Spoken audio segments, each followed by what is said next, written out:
Hello and welcome to the weekly wrap videos. A couple of things to brief you on from the past 5 trading sessions. It's been relatively quiet due to the Thanksgiving holiday observed in the US on Thursday, so all of the action towards the front end of the week, where we reached an agreement with the Iranian nuclear powers in regards to their nuclear program. As such, on Sunday night, on the resumption of trade, to see a gap lower in Brent and WTI crude futures. However, this was quickly paired over the next few days as analysts continued to say that the agreement with the new Iranian President Hassan Rouhani did not necessarily mean an immediate glut of oil supply to the markets. As such, that price recovering within around 2 sessions.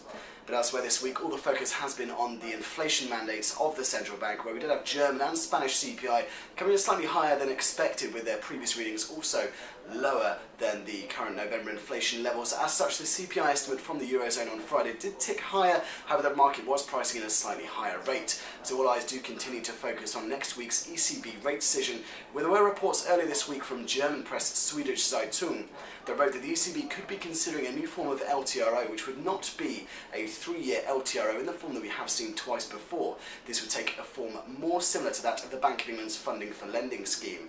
That is, access to collateral from the Eurozone banking sector, but specifically targeted at small to medium-sized enterprise lending. As such, we'd see any comments from the ECB next week as Draghi and his board take to their press conference.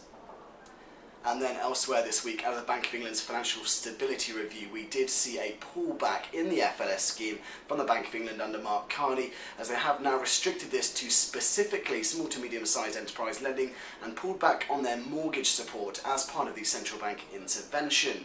As such, we did see a lot of market cap wiped off some of the home builders in the UK. This does come in the wake of George Osborne's Help to Buy scheme, which has raised house prices to near pre-crisis peaks in the UK, particularly in the southeast and London. So let's see if there are any further comments on that as we progress in towards the autumn statement from the Chancellor next week.